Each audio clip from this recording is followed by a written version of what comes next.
Un colis suspect ce mercredi à Tours a été signalé en tout début d'après-midi. L'alerte a été déclenchée à 14h30 sur le boulevard Béranger au niveau de la Poste.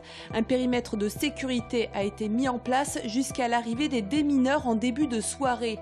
Le réseau Fil Bleu a été impacté par l'alerte et ne prévoit pas de retour à la normale de son trafic avant au moins 20 heures. À quelques semaines du premier tour de la primaire à gauche, Vincent Peillon était ce mercredi à Tours. Au programme, visite du cinéma Les Studios et du centre de création contemporaine Olivier Debré. L'ancien ministre de l'Éducation nationale se lance pour la première fois dans la course à l'élection présidentielle. Vincent Peillon qui mise sur le rassemblement total des forces de la gauche. Monsieur Fillon n'est pas aujourd'hui le président de la République, il peut être battu. Le Front National n'est pas nécessairement au second tour et la gauche, si elle se ressaisit, et la gauche est au-delà. Les Français de progrès, les Français de générosité, les Français qui veulent justement faire les choses ensemble, ils sont encore majoritaires à porter ces valeurs. Et donc il faudra se rassembler pour montrer que nous n'acceptons pas d'être dominés par un certain nombre de discours qui occupent massivement le champ public et qui ne ressemblent pas à la France que nous aimons et à ce que nous sommes tous ensemble. Colère du syndicat pénitentiaire des surveillants. Selon le SPS, il y a urgence à la maison d'arrêt de Tours. Le principal danger, les projections. Envoyées depuis les rues voisines, les projections, appelées les colis, arrivent régulièrement dans la cour où se promènent les détenus. À l'intérieur, des produits stupéfiants, de l'alcool et des téléphones portables. Exemple d'un colis retrouvé dans le terrain de sport, ces éponges emballées dans un sac. Elles servent de protection à des téléphones portables qui ont été envoyés depuis la rue, ils sont destinés à des détenus. Le syndicat a multiplié les courriers à la direction interrégionale pénitentiaire sans réponse. On parle seulement d'une potentielle réfection de la cour dans les années à venir sans plus de précision. Le syndicat propose lui des solutions, des filets de protection plus serrés pour empêcher les projections de colis, une réfection de la cour de promenade et la nomination d'un surveillant moniteur de sport pour assurer la sécurité sur le terrain en lieu et place d'un contractuel non habilité à gérer des problèmes de projection de colis pendant les séances sportives. Autre problème majeur selon le syndicat, la carence cruelle de personnel. Actuellement, ce sont 7 surveillants manquants par rapport à l'organigramme de référence de l'établissement.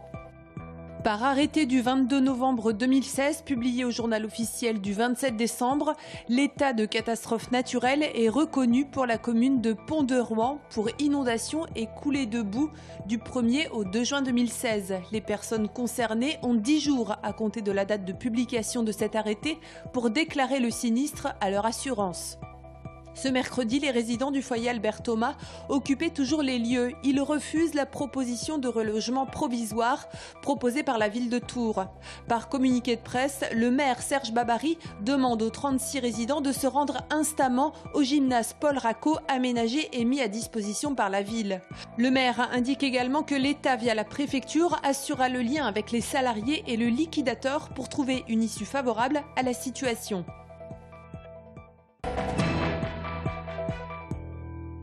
Deux mois qu'ils se sont installés à Saint-Pierre-des-Corps et les jours commencent à se ressembler pour les migrants.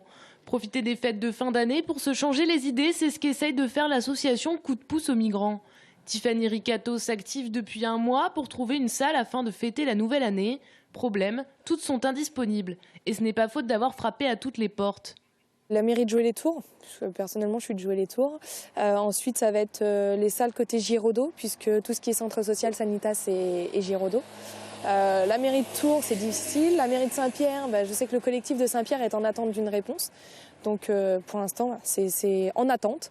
Et puis nous, il nous reste une solution rue de la Fuie. Enfin, j'attends des nouvelles. Le menu est pourtant prêt, ce sera un poulet aux olives grâce à la générosité de la population. Des musiciens seront également de la partie ainsi qu'une dizaine de bénévoles. Fêter le réveillon de l'an tous ensemble, c'est aussi faire découvrir les coutumes françaises. Pas besoin d'une grande réception, mais juste un endroit pour se rassembler. Un sous-sol, une salle, on n'a pas besoin de grand-chose, d'autant que ça ne va pas être une fête qui va durer jusqu'à 5-6 heures du matin. Ça ne va pas être une fête d'ados, une fête de jeunes où il va y avoir du bruit à tire-larigot, ça va être simplement une fête pour un moment d'échange, se retrouver, on aura sûrement des jeux de société, il y aura des petits groupes de musique. Voilà, ça va être quelque chose de bon enfant. L'association, encore en cours de création, ne dispose pas de fonds. Les bénévoles comptent sur la générosité de la population pour trouver un lieu où passer la soirée et terminer cette année sur une note joyeuse.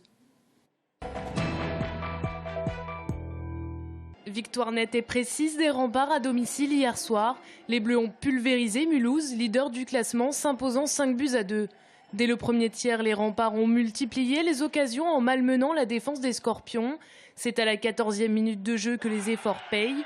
Premier but Tourangeau, suivi rapidement d'un deuxième à la 16e minute.